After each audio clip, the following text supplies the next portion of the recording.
Hello, I'm Robert Walker, and this is the paper that I'm working on. That'll be my first astrobiology paper if they approve it. But I'm going to submit it to astrobiology journals quite soon. But meanwhile, I'm saying this, I want to talk about it to hopefully get some feedback from anyone who's interested. And it's very multidisciplinary, so anyone who's it's meant for people, for the legal people who, on the legal side. There's the medical side, the epidemiologists, and so on. There's I think there's been a big focusing in the planetary protection literature of just looking at the astrobiology, and I think when the legal process starts, then we're going to have a much wider range of disciplines that are going to focus on this. And I think it's going to turn up some things that the planetary protection literature hasn't even looked at so far. And so this paper, it's an attempt to look at some of these issues, some of these broader issues that I think in principle could. So when the planetary protection, when they do these studies, for instance for a Mars sample return, it is predicated on the idea of that a sample is going to be returned. And they're given the remit to work out how to return a sample safely from Mars and an unsterilized sample safely. When you come to the legal process, it won't have that remit. It'll be an open discussion and examination of whether it is safe to return a sample from Mars. And I have taken the same approach with my paper of just examining is it safe, and what legally would count, in what is acceptable as being safe, not just what is so the sample return studies look at what's the best available technology to do the very best we can to return a sample from Mars. But this is looking at what are the requirements in terms of public safety that the people are going to require of this mission, and can they be fulfilled. So it's coming at it from a different direction. And so I want to make absolutely clear, this is a preprint, and please, if you notice anything wrong with it, do let me know. I think I've found some really serious issues that have to be looked at, and they don't seem to be covered in the planetary protection literature. So one of the main ones to start with is this thing that the legal process will have to continue consecutively with the actual technological development and construction of the sample receiving laboratory. And the reason is that a typical sample receiving laboratory, so that is a preprint. I'll go over to my document here, because the text is rather larger. So if you go and look at, for instance, if you look at some of the studies, if I come down, and this somewhere here I've got the sample receiving laboratories. Where are they? Well, there's the plan that they're going to return it from Mars in two sample receiving laboratory. That's schematically it's shown, and they expect to return it about 2031, so 11 years from now. But now, and then if you go and look at the designs of the laboratories, then here's a typical design, and the three kinds: BSL-4 in a clean room in the BSL-4, or three-wall configuration, which seems to be the most favoured. And then there are all these studies about how to do it, and the pressurizing and so on. However, there's a fundamental issue with all these studies, that the current technology is not up to it, is not up to the requirements, and this doesn't seem to be noticed. It's quite extraordinary, and do correct me if I've made a mistake here. If you look at the Eurocarry's design, and I think I came across this in several different places, that the planetary protection discussion is compartmentalized. You get people in one area and someone in another area, and they're not talking to each other. And then you have the epidemiologists, the WHO are going to get involved at some point, for instance. So what will the World Health Organization think about these plans? Nobody is looking at that. What will the Food and Agricultural Organization, what will the fisheries do? They're looking at the effect on the sea and so on. So the many different organizations are going to get involved, and so far nobody seems to be thinking very much about it. They've briefly been mentioned, but not seriously looked at it. You can understand because it would be very expensive to have a huge study that involves all these people. But when it gets to the legal process, it will happen. And I think there's not been sufficient preparation for this. I don't think people realise what is going to come. So if we look at this, then and the legal. So I may seem to you that I am saying things which are going to stop a Mars sample return. It's none of my doing. These are things that are going to turn up in a future legal process. There's no question about it. They're not going to ignore these issues. So this issue, which they will certainly turn up as they look at it more carefully, it's just that I spotted it first, it seems. I can't find anyone else who spotted it yet, but it will definitely turn up as we go through the detailed legal discussion of everything and people looking at all the documents. So the Eurocarry's design, they say that they quote and actually cite the European Space Foundation recommendation, and they said that they should be designed so that an unsterilized particle of 0.1 microns should have a probability of less than 1 in a million of release. There are two big mistakes there. First, it is not the probability per particle. It is that it is that over the entire lifetime of the facility, the chance of one unsterilized particle being released should be less than 1 in a million. It's very different from a probability per particle. And so this can be read both ways, you see. An unsterilized particle should have a probability, so that means if you've got an unsterilized particle that meets the filter, then 1 million probability is something achievable. But it's very difficult to have a 1 in a million probability over the entire lifetime of not just the filter, but the entire facility, and including changing filters and everything. It's a very difficult thing to achieve. But then even that is not what they said. They said they've actually got the size wrong there. They misquoted it. It's 0.01 microns or 10 nanometers. Now that takes us 0.1 microns per particle is achievable with all filters, multiple filters if necessary. 0.01 microns or 10 nanometers is not achievable with current technology. And they say there, if the size requirement can't be met without decreasing the overall level of assurance of 1 in a million, then they say that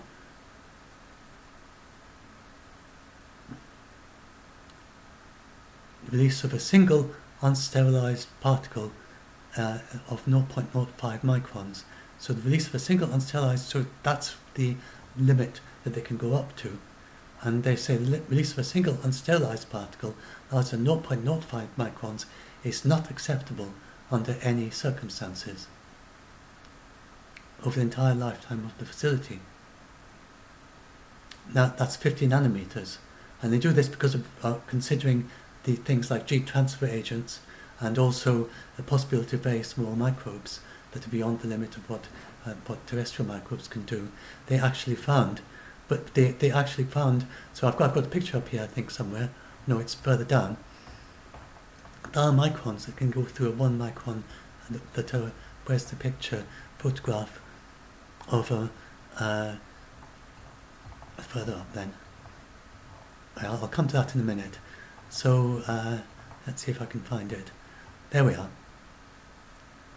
A scanning electron micron of a bacterium that passed through a 100 nanometer filter. And so since a terrestrial microbe can pass through 100 nanometers, then they consider that it should be at least half that size, should be the minimum requirement. as a possibility that some extraterrestrial life form may be able to pass through a 50 nanometer. They don't think that an extraterrestrial life form will be able to pass through a 50 nanometer filter. That was their conclusion, though I'll come to that later, that that could be questioned.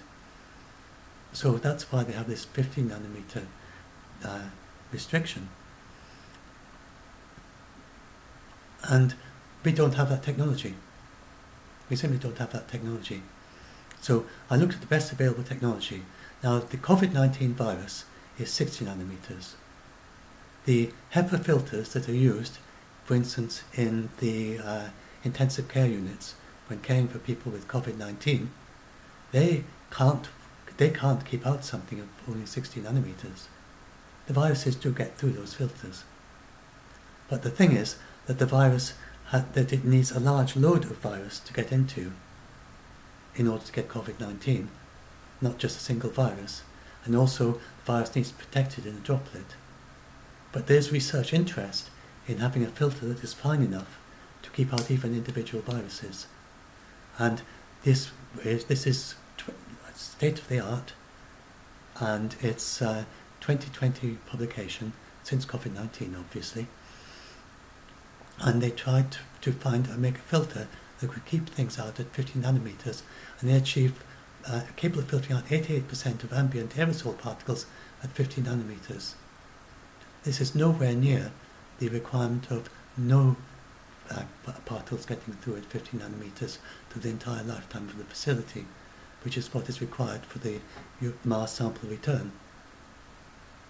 So that's why, if I go back to the title, then the legal requirement, there's a legal requirement and there's technology advance. Now, before NASA will release the funding to build a Mars sample return facility, they need to know what they have to build. In order to know what they have to build, they need to know what the technology is. We don't have that technology yet. They also need to know, and then until the end of the legal process, they don't know yet that they actually can build this facility. Because I will show in my article that it is a possibility, it's a possible outcome, that the end of the legal process is they say that it can't currently be done with current technology, so we're not going to approve it.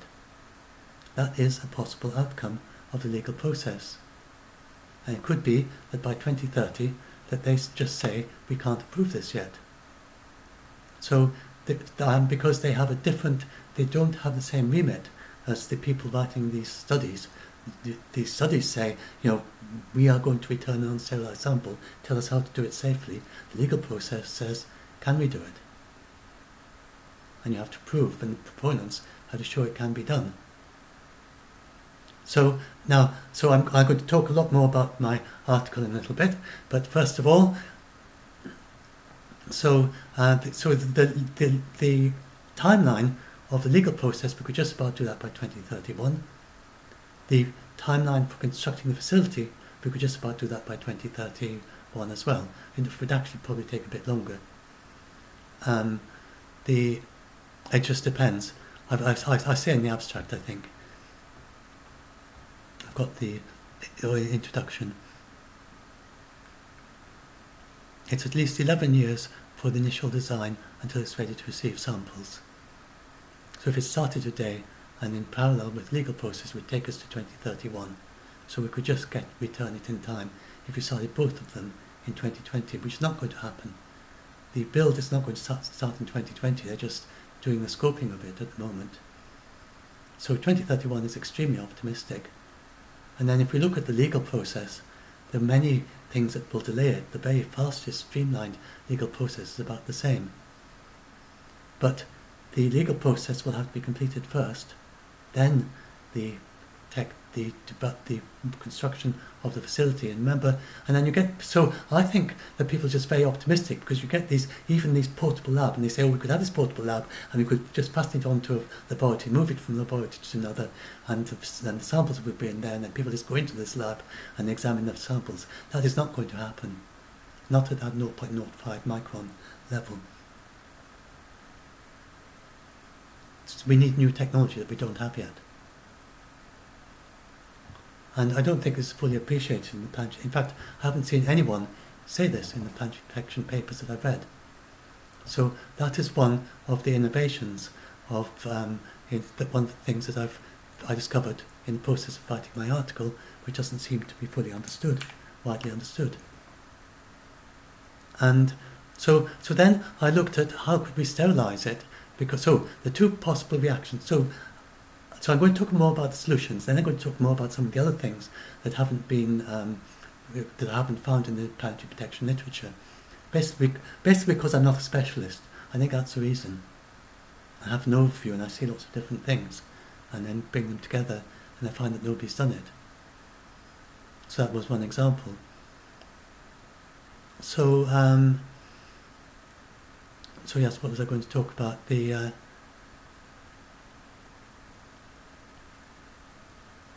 I'm sorry, I've lost my train of thought. Oh yes, the sterilisation. I was going to talk about sterilisation, and the X-rays. So I was going to be so sterilised sample return. Then that is the possibility.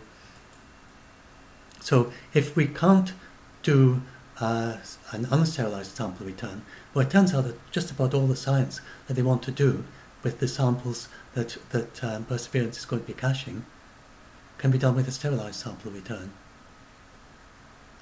And particularly the radioisotope dating. People worry about the radioisotope dating. Then if you use gamma rays for sterilising, it makes no difference to the radioisotopes. They don't start changing, and they don't decay. You don't get radioactive decay as a result of the gamma radiation. And I don't think you get it as a result of X-rays, but there's an actual study for the gamma rays, and it has no effect on the radioisotope dating. So there's a study for gamma rays, and you can sterilise it with gamma rays, and all it does is it discolours. I think quartz samples are discoloured. If I have a look at my look at this, it's somewhere down here. There we are, on rock samples. Yes, quartz crystals, clear originally, and they coloured deep brown and then darkened. And halite, salt crystals, they turned deep blue. And it altered their thermoluminescent properties. And that was it. There's very little difference. And they concluded that gamma radiation is an attractive option for sterilising it. And then another option is using X-rays. This is a miniaturized X-ray device. This is an X-ray emitter, not a receiver, that you can put inside your teeth for dental work.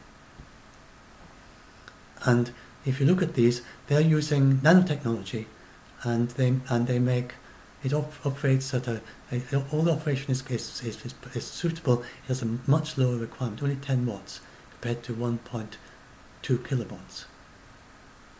And at that day, then 149 days of operation would be enough to sterilise it very thoroughly, well beyond the limits of what any terrestrial life could withstand, and they think well beyond the limits of any extraterrestrial life too. So that is a feasible thing that could be done. And then you would need to, you could use multiple units so that's just 10 watts, so that's easily supplyable. And then you could have multiple units, position them very close to the samples, and that could be delivered just during the return mission. So now this is something that we need to know about now, because the European Space Agency is going to be sending a spacecraft to Mars to pick up the sample and then return it to Earth. And the orbiting satellite is going to go first, and that orbiting satellite is going to be the one that's going to return it to Earth, and that is going to help the mission. It's going to help other roles as well. I'll show you that. So this orbiting satellite, there we are. Can I see which one it is? There we are. The orbiting. I think that's the orbiting satellite. You have the lander, then you have the sub-return thing. You have the orbiting satellite, and then it returns. I'm not sure if that's very clear, but anyway. So this is they're in the process, they're just now starting to think about it, and they're going to be launching it in a few years. And if it needs to be sterilised, then it will have to have these onboard miniature X-ray field emitters, or whatever is the decision that is made. Either that, or they have to modify the whole thing and capture it and sterilise it in Earth orbit somehow. And I'm also going to suggest various modifications to the sample container for the sample return. Not connection with, but it could be required for sterilisation to do it optimally. Maybe it needs to be inside the sample container for the optimal way of irradiating the samples. This needs to be thought about now. And if it becomes an add-on requirement, 10 years from now, it's going to be much harder. So we need to think very clearly, can we do it? Do we want to do it? Is the expense of $500 million for the Mars sample receiving facility the right way to do it, given that there's no way it can be completed until 2040? Or if it can be, and again, please say if I made any mistake in this, but the samples have to be returned by the 2030s. They see of them as kind of deteriorating on the surface, and there will be of value. But the other thing is that in situ research will be going forward by leaps and bounds, and if it doesn't return until 2040, it'll be ancient history by then. There'll be many more surface missions before 2040, if that's when it's got to be returned. So for this reason, I expect them to sterilise it. I don't see any other way forward, except if they modify the mission seriously. And so that's the sterilisation part of what I'm saying. And so I'll put the link in the video description, and you can go and follow all this up and check all the things I've said here, and check it up in detail, and check what the requirements are for NASA, and that they do have this requirement that you have to know what you're building before you build it, and so on. The timeline seems pretty watertight. I don't see any. I've looked and looked and looked, and I don't see as I'm missing anything. But if I have, then please let me know. So I'm going to I'll talk about the quarantine later, but then, I'll just talk about the scientific developments. So this 0.05 micron thing, but it could easily be reduced further. And I think it's important to look at this, because it's based on ribosomes, but with the looking at the limits of size workshop in 1999 or whenever it was, then they found that if you had ribozymes, you could have a much smaller thing, varying between 20 to 100 nanometers in longest dimension, and size limits of very small organisms. And this is a ribozyme, which is the key to the RNA world. So the thing is, if Mars has RNA world organisms, and there's no reason why it shouldn't, if that came first, for instance, and then it just hasn't evolved any further. And you might think, but RNA world things, they're just going to be completely out-competed by Earth terrestrial life, and that might be true, but it might not be. Because there was always the shadow biosphere hypothesis, which suggests there could be an RNA world right now. And this was serious enough for people to look for it. And the other thing you have to bear in mind is that Martian life could be mirror life. And to mirror RNA nanobacteria could coming to Earth, then what is your assurance that terrestrial life will be able to eliminate it? I don't think you can be very sure of that. So, and there could be other forms of biology that we haven't even thought of. Nearly always there is. And these are the panel from limitation of size. They looked at these putative ultramicrobacteria from that the famous ALH 84001, that famous asteroid meteorite that they thought might have life particles. So this shows one of them, and it's these microbes, and there's another one, and these are not, at the moment, the jury is completely out on these. When people say they're not microbes, that's not been proven either. We don't know what they are. There are geochemical explanations, and there's a biological explanation. And because it'd be such a major thing to say it's biological, then we say, oh, it's likely geochemical, but it's not proven at all. So if this was life, then that life might still be there today. And it's got diameter of 10 nanometers in diameter. And then the theoretical discussion as well came up with 10 nanometers as a possibility, or 4 to 5 genes closely packed, and they have 14 nanometers diameter. So that might well reduce it beyond 50. Now, the panel looked at that, and they obviously decided that that this wasn't a concern at the moment. But there've been many advances in the study of astrobiology that since this report, and the study of the possibilities of RNA world life, and these would need to be reconsidered. And the various other possibilities, so the possibility of epibionts with less than a minimal genome, that they live on the surface of terrestrial organisms, and synthetic minimal cells and protocells. There's been a great deal of research on both of those on all of those, the epibionts, the synthetic minimal cells and protocells, and there's been a lot of research on that since the 2012 report. And they said in the report that it needs review after it needs to be reviewed from the developing science since then. So we definitely need another Mars sample return review in view of the great deal of research that's been done since then on relevant areas of astrobiology. So that is another thing to say, that if we submit something to the legal process right now before going through that legal review, that astrobiological review, then we don't know that this mightn't be changed, the 0.05 micron lower limit. So that's another thing that doesn't seem to be fully appreciated in the planetary protection literature, that the ESF study said that a review is likely needed, and it might reduce the requirements even further. So we've got the sterilization, that's one approach, but there's another approach. So so now I'll talk about how we find it's the various. My personal view, as a result of looking at the research, is that actually the possibility of life on Mars is much higher than people think. So I'll explain the reasoning. So the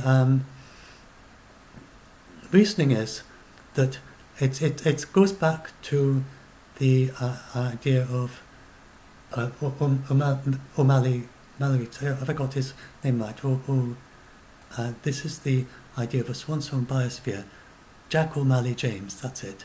He introduced the idea of a swan song biosphere. So we have the idea of Gaia and the biosphere, and it's humming with life, and that is what a planet is like.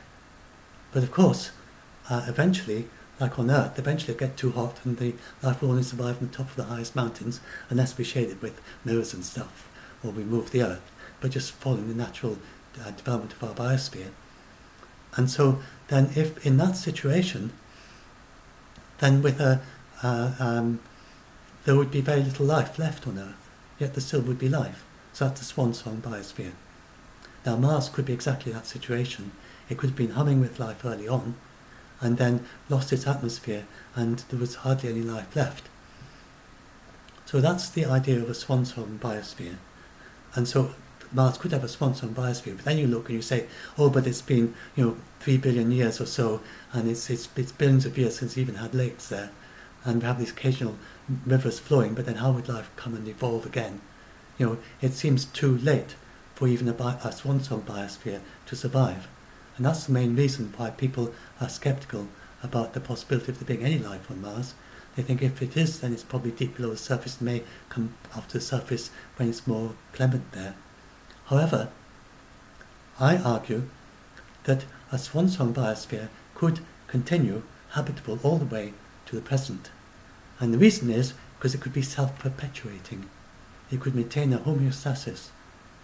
So the way that would work is that Mars produces more carbon dioxide than is needed for the current levels. If there was no biology there, then it could be that it does certainly produce carbon dioxide. It's still producing it in recent times. That was clear from the Phoenix isotope measurements.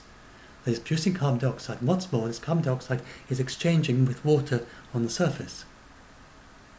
Now, why is it that the surface is at exactly just about the triple point of water, only barely habitable?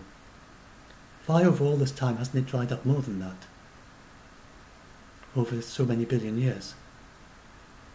And so if you go and look at the literature, then you find that there are these speculations about why this is, and they suggest abiotic photosynthesis. So that the carbon sequestration, of course, if you've got lakes and things, you also get carbonates, and you get like with limestone caves and so on, which doesn't require any life. And then there's also abiotic photosynthesis, which apparently is a thing. And so they suggest the combination of these processes, whenever the carbon dioxide gets large enough so that this liquid water flows on the surface, then these help bring carbon dioxide out of the atmosphere. So I just made that little connection. Like I said, you have these divisions where people are looking in one direction, they don't connect with another direction. So I made that connection. If you've got abiotic photosynthesis, why not biotic photosynthesis? It would make it a much more reinforcing process. And so whenever you start having liquid water on the surface of Mars, then life would start growing, and you get your algal mats or whatever it is that you have there, your lichens and so on, and they would take the carbon dioxide out of the atmosphere. And the various subsurface processes that go on as well. Various processes beneath the surface, methanogens that can take carbon dioxide out of the water. What is it? Methanotrophs, I think. Where is it? I've got this discussion of it here. So there's the photosynthesis, and then there's also the there's a forum, so you could have things like that as well. And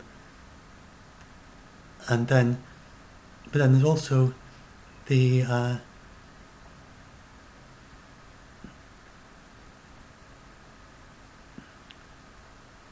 well, anyway. So anyway, I'll come back to that in a minute when I get to it.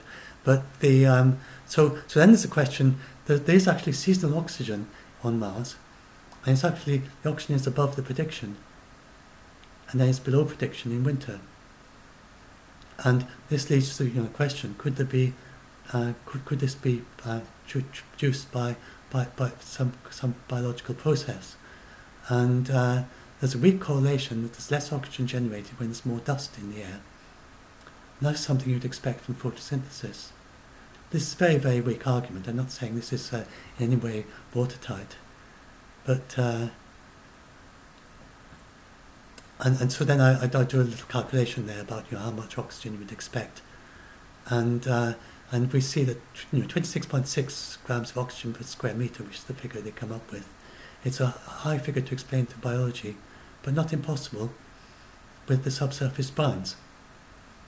So on Mars, Martian life could be a more efficient, faster form of photosynthesis. So our photosynthesis is not at all optimal. I look at that later on in the article. And Traynor, who's lead author of the paper, said, we'd like to say the explanation of last resort, because it would be so monumental. But it's not impossible that this is a biological process that is going on there. So that is what you would expect if you've got a swan-song biosphere. It'd be no surprise if you've got something there that's producing oxygen. You could also have something that's producing methane, and the methane would be a warming effect. But again, as it warmed up, then the methanogens, for instance, the processes that the methanogens could actually react and make calcite. That not the methanogens, but the methanotrophs that are eating the methane, they can react and make calcite. And that would both take carbon dioxide out of the atmosphere and also block the methane that's coming up from below. So we tend to think on the Earth that, that life is always creating things, situations that are better for itself, but it doesn't always. Life sometimes makes things worse for itself. So that could actually happen on Mars, and so then it would be just perpetually a self-limiting methanogens, and so we've got a swan song Gaia hydrology below the surface, where the methanogens are self-limiting, and by blocking off the methane and preventing it reaching the surface. So then I compare that with the original Gaia hypothesis, and so and so there's it's not I'm not talking about anti-Gaia, which is a planet that keeps making itself less and less habitable until there's no life left. That's not what we're talking about here. It makes it less and less habitable until there's very little life left. But then it stays at a very small amount of life because the carbon dioxide is continually produced in volcanoes on Mars. And really, this is very hard to test. We would need to know how much carbon dioxide is produced on the Martian atmosphere over a period of time, and then work out whether abiotic photosynthesis is sufficient to take it out, or whether biotic photosynthesis is also required. And it would be possible to discover that, possibly indirectly, but it's more likely that we actually find the life on Mars before we've solved all that. So there's two ways of attacking it. And then I work on the limits of the biomass based on the limits of free carbon dioxide and hydrogen. That's not my calculation, it's someone else's calculation. And I use that estimate. And the biomass is not that big. It's quite a lot. It works at 700 million cells per square centimetre for life that subsists of carbon dioxide and hydrogen. And of course there could be life on other bases. So there could be quite a lot of life there on Mars, and the life does still help to maintain the conditions for itself, but instead of maximising the amount of life, it preserves conditions for itself for a very long time in conditions that permit only very low levels of life to be present. So it preserves itself for a very long time at very low levels, instead of at very high levels like it does on Earth. I talked about how it's difficult to test it. Anyway, so if that was, I'm not going to describe every detail of this article, it would take forever, it would take a long time, but this is about how you could test it. So first of all, I think I'm going to have to divide this up into an extra video for some of the other points. So I'll just talk about this, and then I'll go into a second video at an hour. So this is this shows recent craters on Mars. This is not degraded at all, more degraded. And I worked out that there are likely, the Mars copter can fly up to a height of 5 meters and a distance of 300 meters and take 3D high resolution photographs. And so there's a possibility that it would be able to spot a newly formed crater near to where a very small one. And only 5,000 would form in the last 10 million years. So it's not likely that you would find that using before and after images close enough for the rover to access. So it's very unlikely that there's one actually has formed there in the time that human beings have been observing it, in just the last few decades.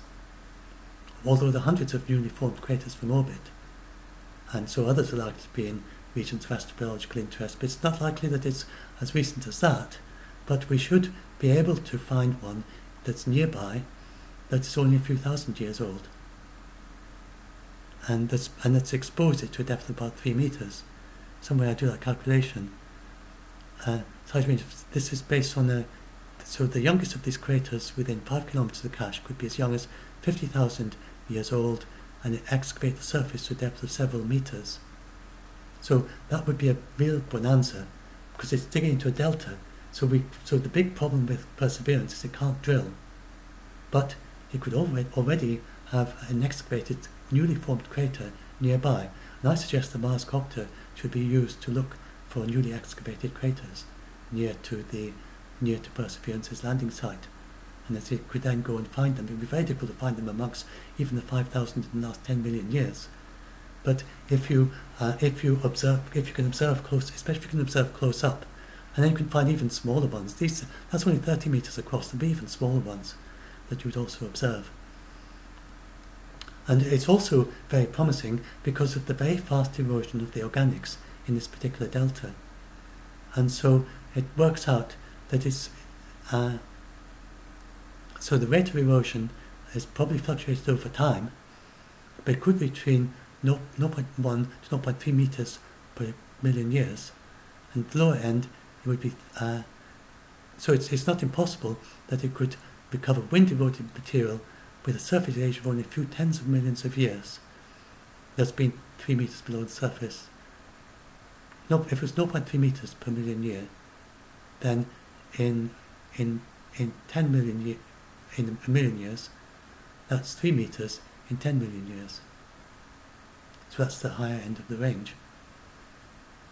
So anyway, so I suggest, so that's one way that we could increase, if there is life there, and I think it's quite optimistic there could be, because of this reasoning of the swan song Gaia. If there is, then we can actually find the ancient stuff by doing the excavating of the samples like that. We could find the new ones through the wind dispersal of spores. And this shows how spores were attracted to magnets, not spores, the dust. So I suggest that we could leave the sample tubes open, and leave an open tube, and then whenever in a vertical position to gather the dust. So this is the way that Mars 2020 rover, their planning is they would have a sample caching there, go out to find an interesting site, go back and cache samples, go out again and go back and cache more samples. I suggest that you leave some empty tubes there standing upright, goes out and caches and comes back, and then puts and then it can pick up. It leaves the samples open of things it's already cached. It could leave empty ones and pick them up later. It could in the various ways that it could actually get dust, let the dust fall into the sample, into the tubes. And you could actually modify it so there's a magnet at the bottom of the tube to attract the dust, if we are able to modify the sample. And then at the very end,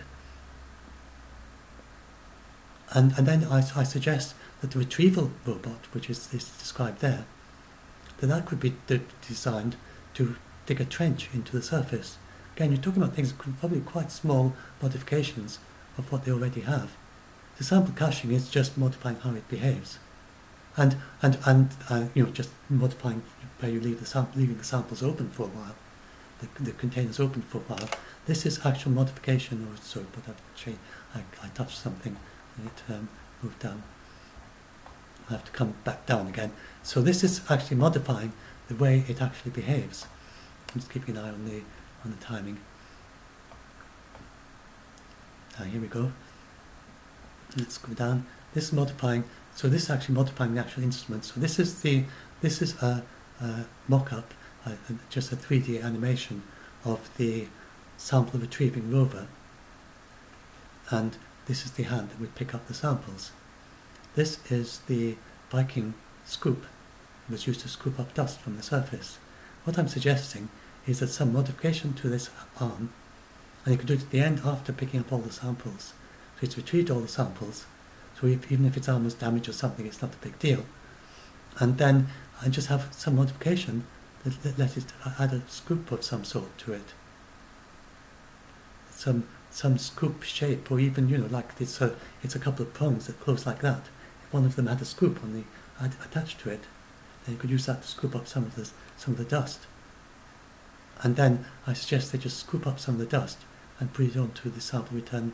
And there's a gap as it happens in this, again, a mock-up 3D, not the real thing, it's a 3D visualization, but you can see there's a gap between the top of this and the cover of it. And I suggest putting a plate on top and then adding dust on top of that, so that you actually return a cache of the dust. Now this would be especially interesting if they can dig deep enough to reach the brine layer that Curiosity discovered just below the surface. So it hasn't, and actually even possibly on the surface. Curiosity didn't discover it directly, it discovered it indirectly through humidity measurements. And this, if I suggest, can I find that quickly?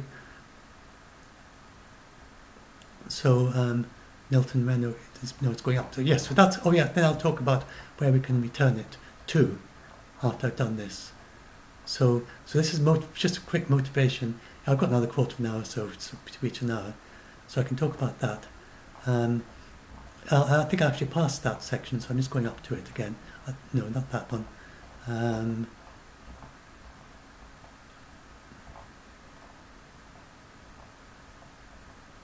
There we are. So this is indirectly detected surface binds. And this is liquid at 0 centimeters. This is liquid at -5 centimeters. And this shows the time of day. So it's not a region, this is the seasons. This is the time of day. So in winter there was binds that were liquid at the surface for this up to about 8 AM, and then the ones liquid at 5 centimeters below the surface, and here in the evening as well. So what would be really good would be if there was some way to sample this liquid, because I don't know if you know about it, but the Viking missions, they discovered when it was reanalyzed, the Viking labeled release, then they discovered an offset, that the variation in CO2 evolved was offset. Do I have that here? Was offset relative to the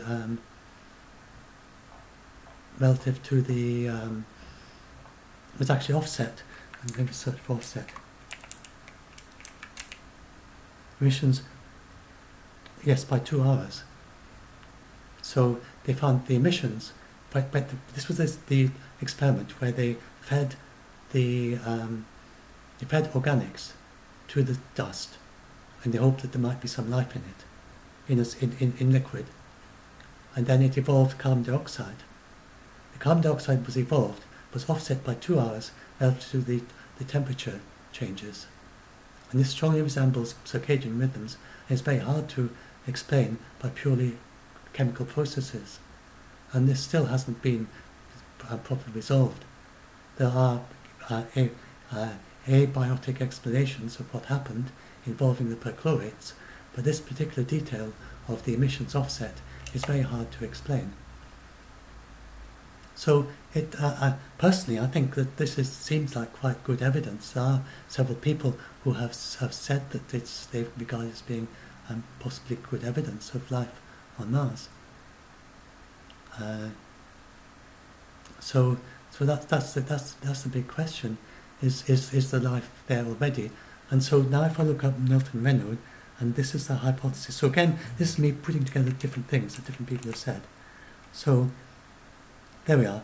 Yes. So these binds are too likely to be too cold for terrestrial life as is, but the Martian biofilms could modify the habitability, and even if terrestrial biofilms got established on Earth, on Mars, they could do the same.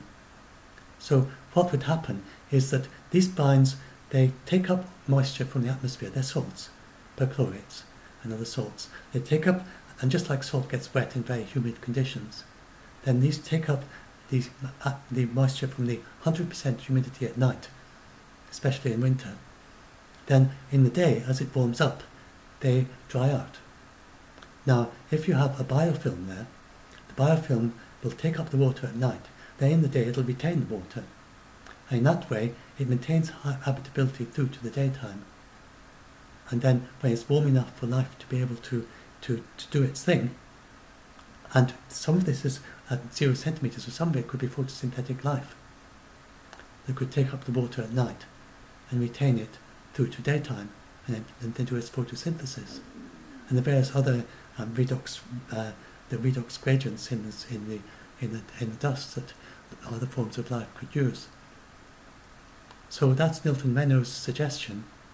And then, and then add to that, it's not clear if he was talking about terrestrial life or Martian life, but Martian life could certainly do the same, and Martian life could also use chaotropic agents, but these increase the metabolic activity at low temperatures by disrupting the hydrogen bonding of water molecules. And the chlorides, chlorates and perchlorates on Mars, they are chaotropic. And this has been brought up in the Mars studies of the planetary protection literature as to whether there could be chaotropic agents leading to the possibility of maybe terrestrial life could take up those chaotropic agents and be able to survive at lower temperatures. And research is very hard to do. And part of the way with the planetary protection literature, they tend to say, well, below minus 20 degrees C, you're not going to have fast reproduction. So they say basically, well, we don't need to worry because any life that we got there, if it's below minus 20 degrees C, then you're talking about many decades before it could spread far across the surface. So it's not that they say it's impossible. They say it just would be very slow reproduction. And so that's the idea. So that's when people start talking about, it's okay. In my personal book, I think that our exploration of Mars has to be reversible. And if it's bioreversible, including for future generations, one might want to study Mars, and be very hard to bioreverse even a very slow spread of life through these layers, if they do occur, as it seems to be the case, everywhere where the sand dunes in the equatorial regions. And then once you've got life starting to spread there, it's going to be quite difficult to reverse it.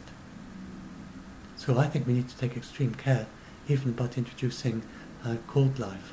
But with native Martian life and chaotropic agents, it could have ways of speeding up its biology more than terrestrial life does, just by incorporating chaotropic agents into it. So I think there's a significant possibility of life on Mars in these locations. And I think that if it was possible, but I don't think it's possible for Perseverance to actually scoop up these brines into it's just not designed to do that. But the ESA sample retrieval rover could have a scoop added to it. They could easily have added a scoop to Perseverance, but they didn't. But none of our missions since then have had the same scoop that was added to. No, they have had scoop. They had scoop for Phoenix. Sorry, yes, they had scoop for Phoenix. I don't think they have a scoop for Perseverance. And anyway, do correct me if I make any mistakes in this. I'm going to stick to what I've written here because I've checked that. So I think there's a decent possibility of all this. So that's enough on the motivation possibility. I'm just going to end by saying now what I suggest we should do as a proposal. It's just a proposal to consider. And then in my next video I'm going to talk about some of the other risks that have just not been looked at, and about why I think it's possible that they could decide that we just are not ready yet to return this. We can return it if we know what it is. If we know what kind of life there is on Mars, then we can make the proper risk assessment. The problem is not knowing. So here's my proposal. Proposal is to, that's the wrong one. That's about increasing, I was already talking about that. The proposal to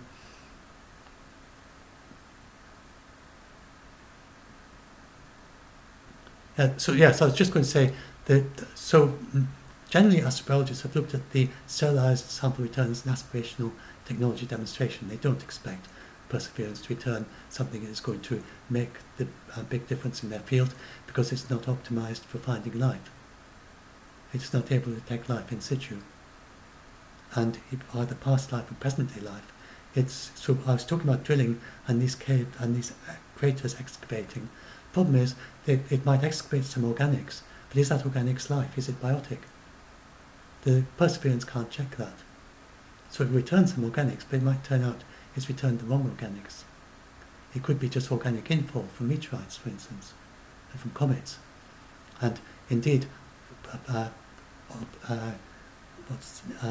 Curiosity has already returned, has already discovered organics from Mars, which are believed to come from meteorite infall. Or it could be abiotic organics from other reasons, or it could be ancient abiotic organics that was originally the biotic organics was from life, but it spent quite a long time in warm conditions, and as a result it's lost its chirality, and it's been destroyed by perchlorates and other chemical processes, and so there's still some organic signature there, but not enough to be able to detect its life. We have organics in the Martian meteorites from Mars, and we can't tell whether it's from life or not. And the most likely scenario is that any life returned by Perseverance, by the samples returning missions, is just as ambiguous for the detection of life as the meteorites we already have.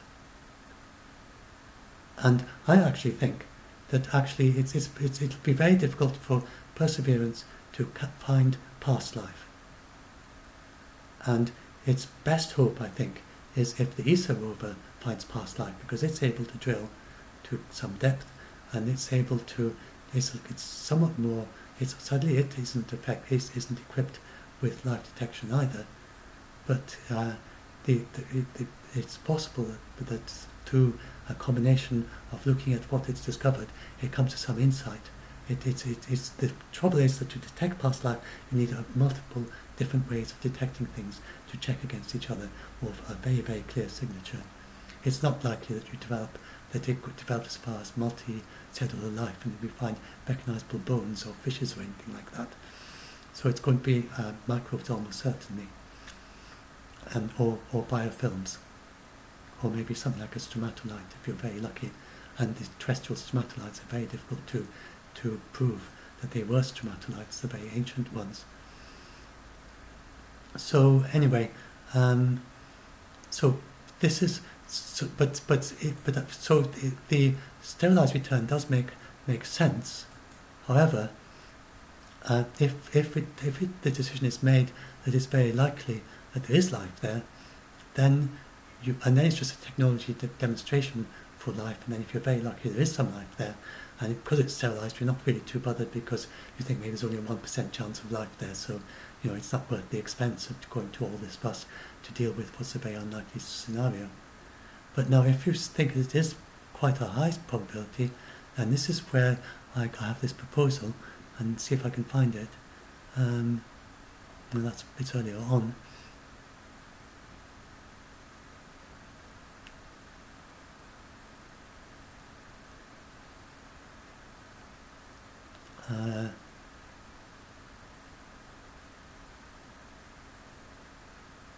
Where is it? Oh yes, here we are. It's after that section. Here we go. So this is and I'll just end with this.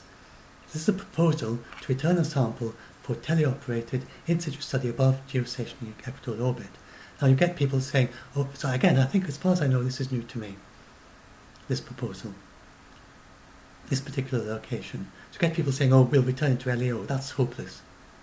Because you can't, if it's in low Earth orbit, then that means that if you lose control of it for some reason, eventually it's going to deorbit. And that's not a very safe place. But also, if suppose you have a supply mission, you're going to have missions going back and forth from a teleoperated in-situ study. And if one of them crashes into it and it explodes, then again you've contaminated other satellites in that orbit. And so I don't think LEO is a good location for it. The moon is not acceptable at present, and it's also a very difficult place to go to study at present until we've got human presence on the moon. But the moon has to be kept free of extraterrestrial life so as to have free communication back and forth with Earth. Otherwise we limit the possibility of explorers on the moon, because some mission crashed on the moon with a sample and then they've got to keep out of its way. So the moon is just, unless that requirement is changed, but currently that is the requirement for the moon. And the best place is above GEO, according to I argue. The reason is, first of all, that it's very far in delta V from Earth and from the Moon. Remember, we've got to protect both Earth and Moon. This also shows you can actually get to it quite easily. You go, there's an Earth-Moon flyby and a DRO, but there's actually an even better way using a halo orbit to have a picture of the halo orbit. So that does a flyby of Earth. Flybys are very accurate these days, so that's reasonably safe. But you can also do it by halo orbit, by an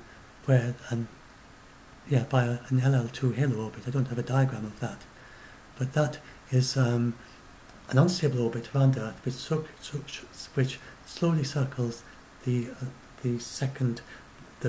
large point, the far side of the Moon, and it goes around with the Moon orbiting Earth, and then if something in that Lagrange point, if you put it just beyond the Lagrange point, it'll slowly spiral out and eventually head off, and you can go off to Mars with much less delta V. While coming back, you can go from Mars and with careful navigation, get into that spiral from very, very far away from Earth, and then spiral in and get to the Moon and LL2 with a greatly reduced delta V for the return from Mars to Earth. So that's an excellent way of returning sample from Mars to Earth, to the Moon, without going anywhere near the Earth. Very, very safe. And then you can transfer from there to a lunar distant retrograde orbit. And the lunar distant retrograde orbit, that's another very useful orbit, where it's synchronized with the Moon, and sometimes it's the far side of the Moon, sometimes it's the near side of the Moon. From a lunar distant retrograde orbit, you can gradually morph it so it is then the lower end, the perigee is just above GO. So that would require some delta V to change that. And then once you've done that, then you have some more delta V to circularize it to GO. So you have to look at all that. And it turns out but it's quite an economic way to get to above GO, and it's very, very safe. And then the other thing about this orbit just above GO, then I suggest that we should return it to the Laplace plane.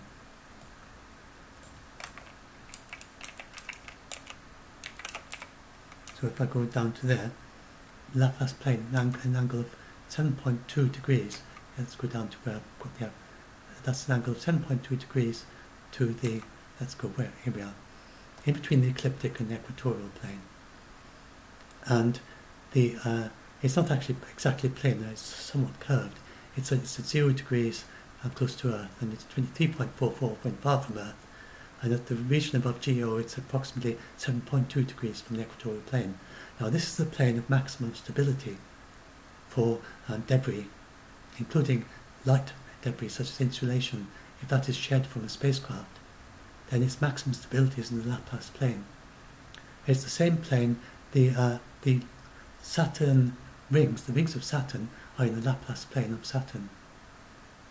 And so this is basically like the ring plane of the Earth, angle of 7.2 degrees, and further away from Earth than GEO. And then if you put it there, then have I got an, I think I was going to add an image, I'm not sure I have. There's a, no, I don't think I have it here. But there's a diagram there. By the way, if any of you are authors of these images, this is a preprint, and I'm going to be asking for permission soon. I want to get it together, and then I'm going to be asking for permission to include these images, these diagrams in the preprint. And so there's another one that's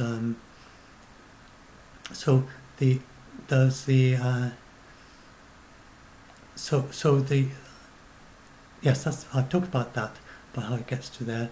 I talked about, yes, so I've got a diagram here, but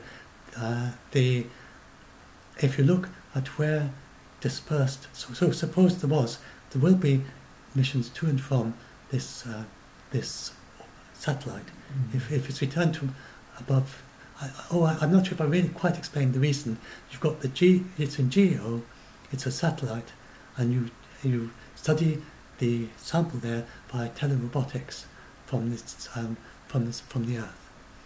And it is much like doing a mission on Mars and teleoperating your rover on Mars, except your rover is in GEO, and it's just some instruments inside the satellite. And so you've got almost no latency. And you can also, if you decide you need a new instrument, you can send it up to Mars, up to GEO, and above GEO.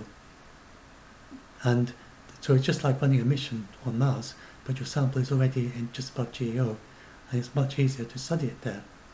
And certainly by 2030 it will be very easy to transfer large amounts of mass to GEO. So I suggest that we could return it in this way, a very economical method to above GEO, and it also has the great advantage that you don't have to build the Mars receiving facility, so you're saving $500 million there, and you're saving all the legal process, and instead you return it to above GEO, and then you do a preliminary examination, then you sterilize part of the sample, and you can immediately return the sterilized components back to Earth right away, and do your so it's hardly going to interrupt more than days or weeks with the geochemical study of the samples, and then you've got just half of each sample or a quarter of each sample returned, and the rest left up in orbit, and you study it in orbit by telerobotics. Now you might discover quite quickly that there is no possibility of life in it, or you discover the life and you discover that this life is for some reason completely safe for Earth. So that would be required quite careful study.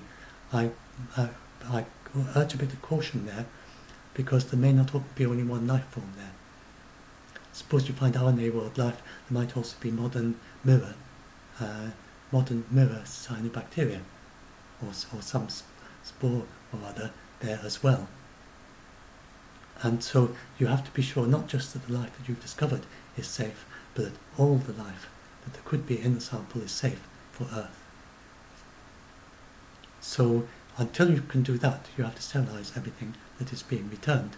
Once you know that it absolutely is safe, then that's when you can return it to Earth and just study it normally. And if it is safe, then you return it to Earth. And in this case, suppose you manage to prove it is safe within a few weeks, then you return an unsterilized sample within a few weeks, and you never had to build this. You saved $500 million. And on the other hand, if it isn't safe, then you know what you have to build.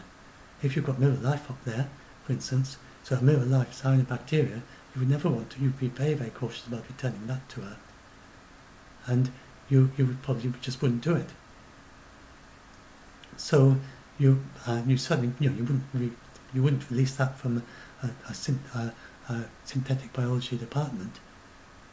You would make very sure that it can't survive on the Earth's surface, and so for the same reason you wouldn't return it if that's what you had, unless you're absolutely certain that it's not going to be released. But remember that we talked at the beginning, we don't have the technology to contain it at present. So with current technology, then I think there's no doubt if we found mirror life in the sample above GEO, we wouldn't return it. It just wouldn't be considered safe. And that is why I say that actually I don't think that the outcome of this legal process is going to be just say, go ahead, do it. It's going to be prove that it's safe, and then you can do it. And so that's the situation. So I'm going to talk in the next video about why, in more detail about why we have to prove that it's safe. So please don't be commenting on this saying, oh, there's no possibility of it. All those various stupid arguments about how it's the same, life is the same on Mars and Earth, and it can't harm us in any way, and so on. I'm going to talk about in my next video. So please, if there's any issue here, please can you focus more on the things I've actually talked about today, if you want to comment on this video. And so that's the ideal place to have it, is above GEO, because it turns out if you look at the way the things disperse, they don't disperse inwards if you put them in the Laplace plane. They orbit in various ways on the influence of the pressure of light from the sun, but they just aren't going to affect the satellites in geostationary orbit. Even if you just, I suggest maybe 10,000 kilometers above or something, and above GEO, then you'll be safe. And then it doesn't matter even if something crashes into it and the whole thing breaks up, you're still going to be safe. And you're very far in delta V from both the Earth and the Moon. So I think this is by far the safest orbit that there is in the Earth-Moon system. And it's a place that we could return it quite safely. And it's not even over thousands of years, it's not going to spread, it's not going to move out of that orbit, because it's about 1 kilometer per second delta V away from both the Moon and the Earth. So it's a pretty safe orbit up there. It's actually deeper in the gravitational well than geostationary orbit. So that's what I suggest. And I think I was going to make a now. It's now in 10 minutes. I will stop pretty soon now. So I hope that this is enough to give you some idea of the basic of that's one particular theme in my paper.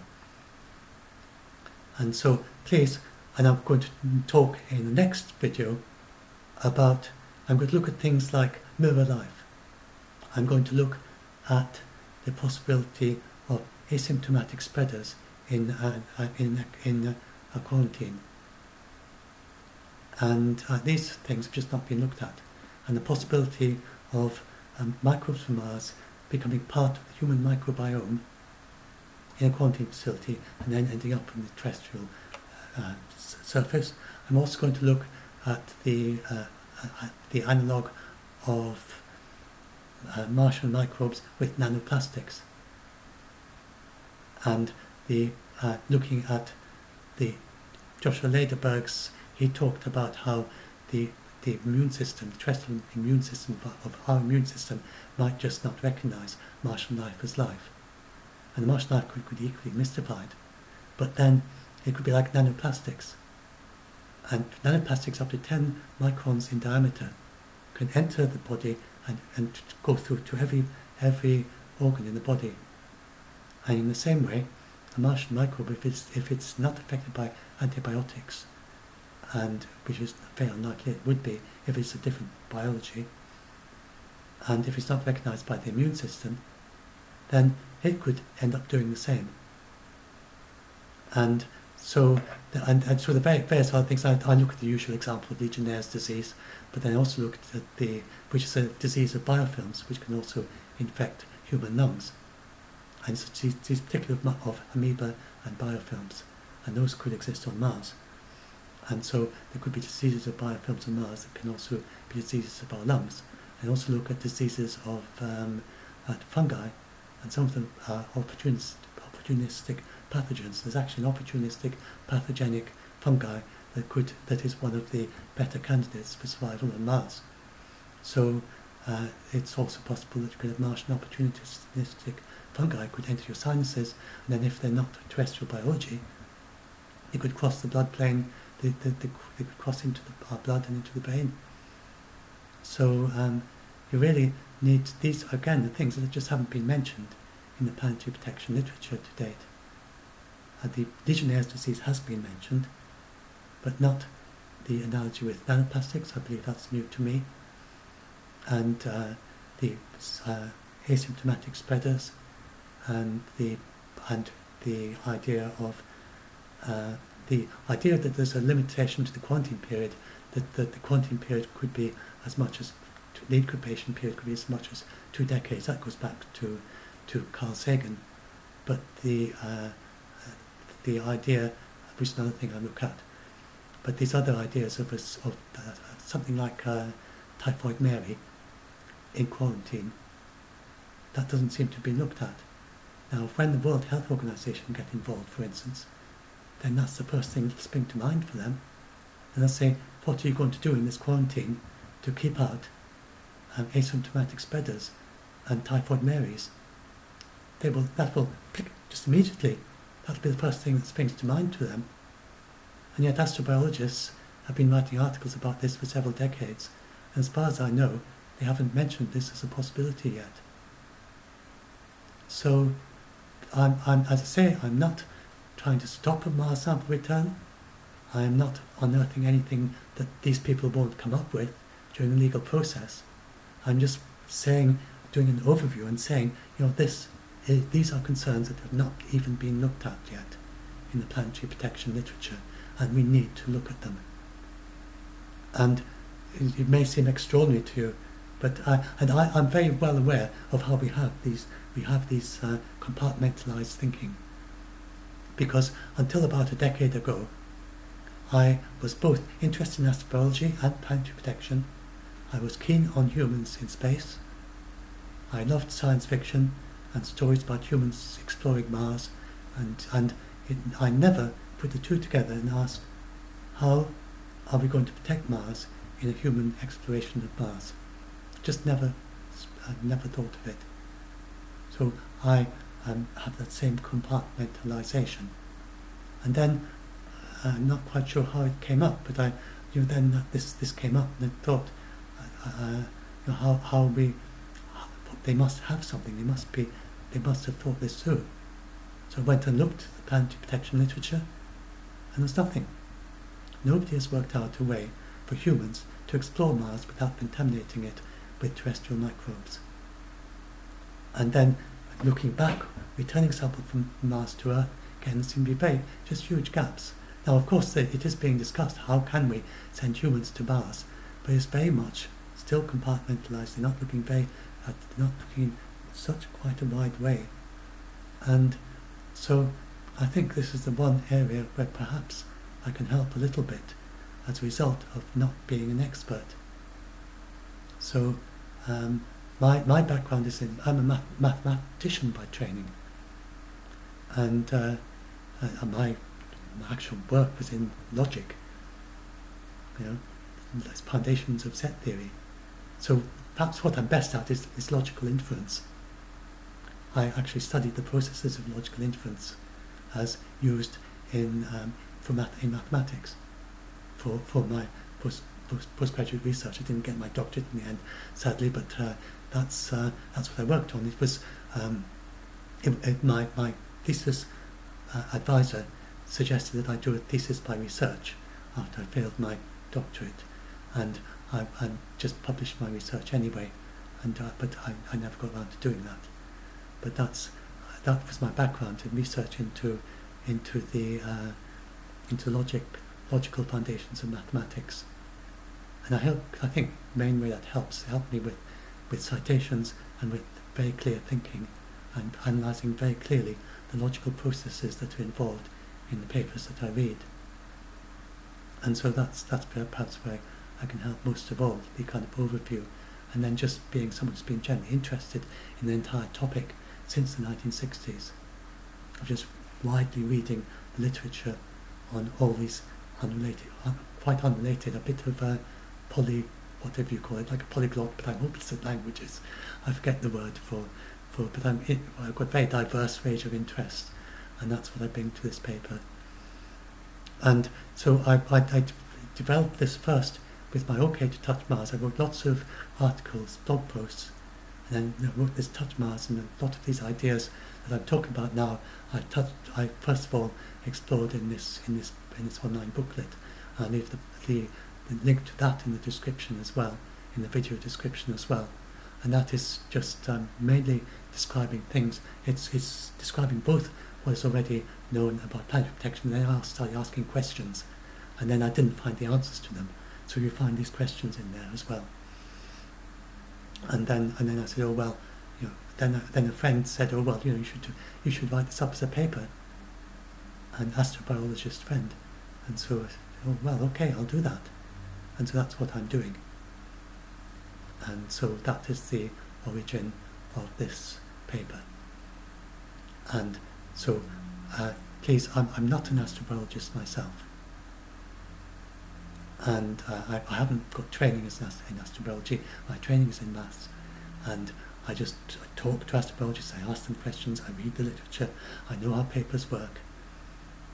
Please, if I've made any mistake at all in the astrobiology or any topic that you're an expert on, please let me know. If you read the paper and we've got the contact details at the top. Please contact me if you see anything even slightly wrong with it. Anything you want to question, anything to correct. And this basically, it's like I'm not attached to any facility. I'm a software developer, but I'm saying I'm doing this in substitute for like giving a seminar. And please, can you, if any of you are listening, it's a kind of virtual seminar, as it were. You know, this is my research that I'm doing, and this is my paper that I'm publishing. And please, can you? I'm very interested to hear any questions, any suggestions, any ideas, any mistakes, any research that I don't know of. And very, very much appreciate if there's anything of that nature. And thanks for listening, and I hope you found this an interesting talk. And whether, even if I'm completely off the beam on some of it, hopefully it stimulates interesting ideas as well.